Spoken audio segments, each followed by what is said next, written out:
So before we start, I like to make a little bit of an annotation. This is my way of drawing face. There's no right and wrong way. It might change in the future. And second, if the reference photo becomes copyright problem, this video might get deleted. I just watched a movie called Amadeus. I really recommend it, and I was very inspired by the movie. This is educational purpose, so I'm hoping that's okay. And third, this is a way of drawing face using reference photo or in real life person. I don't think this is a good way of drawing with imaginations. So it would do well if you want to study master's work too. So bring out your sketchbook or paper, a pencil, and a pen. That's all you need. And now let's get started. First, I go mark out how big I want the drawing to be. So I draw a big form, a silhouette. It doesn't have to be accurate around this point, but try to draw same shape that you see in the reference photo. Oval is okay at first for the head, but try to mark the jaw, ears, forehead, and nose. And the first tip, don't draw too small. It's really difficult drawing small. And the second tip, the nose placement is the most important part here. I use nose as bridge to everything, the anchor point. After I'm happy with the nose, I start marking eyes. Take a look at the reference photo. You can only see 1/3 of the left eyeball. It's half closed eye, which means you have to draw eyelid and maybe a little bit of eyelashes. So it's important to see, watch, observe, and leave the impression that you got into the paper. And this is also where you have to be careful with left brain side sneaking into your drawings.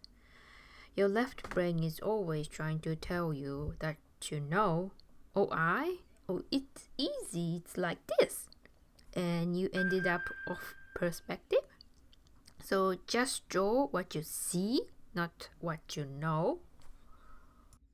Now that I'm done with marking eyes, I move on to the nostril and the tip of the nose. In this reference photo, I can only see one side, so it's easier. This is where they determine how long the nose is going to be, so it's quite important. I drew too many long nose before. Now pay attention to the bottom eye socket is creating a little depth. Use that for drawing the wrinkle by the nose. Then I draw the depth between lips and the nose.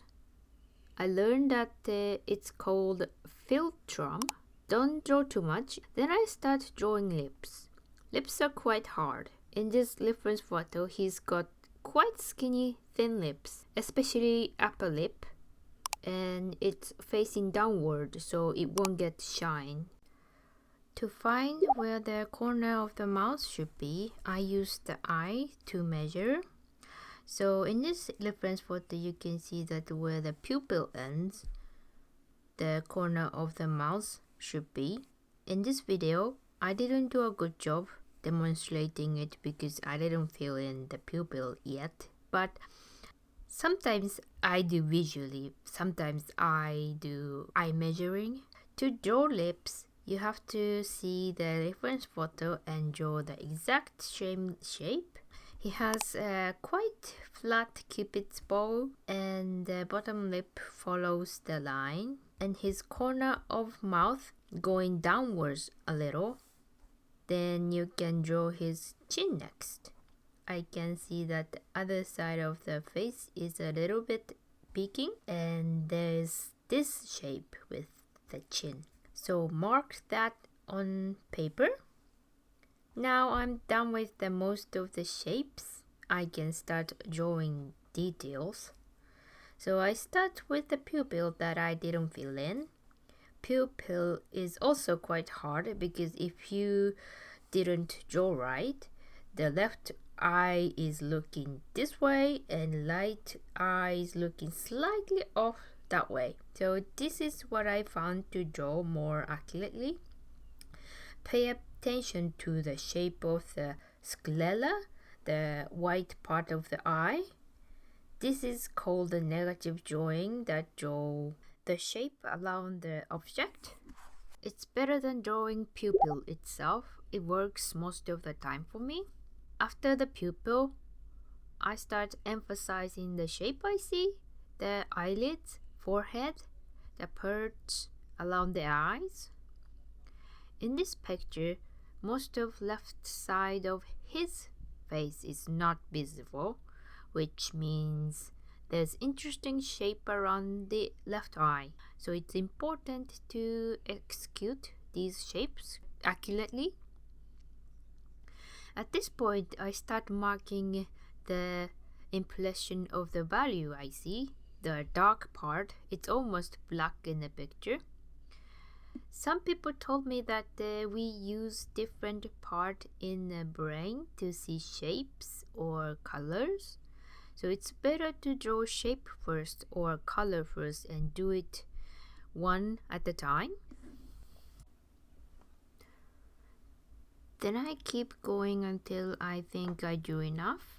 This feeling varies where you are at as an artist. Until you are advanced enough, I think it's always better to draw thoroughly. Now I move on to inking or line art part. If you're not doing line art or inking, meaning you're probably doing realism with charcoal or something like that, then keep going with the charcoal to draw shades. I think it will go fantastic. But I do inking with fountain pen lately, so here I share my tips. It's very important to draw confident line. What I'm saying is wobbly line is okay, but double line is a big no-no.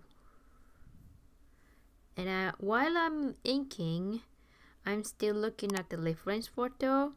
I don't blindly follow the pencil line because sometimes I didn't erase the line I should have erased.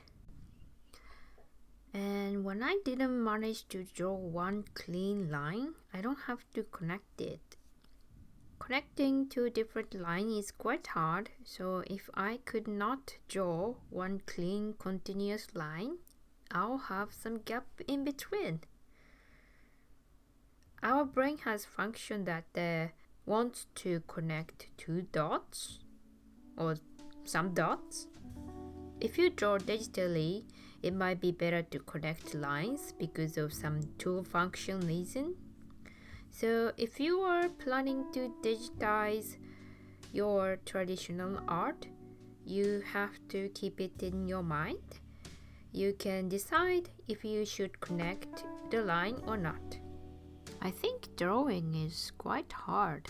If I ever slightly feel rushed to finish, my left side brain sneaks into my drawings, or I forget to measure, so the drawing becomes a little bit off.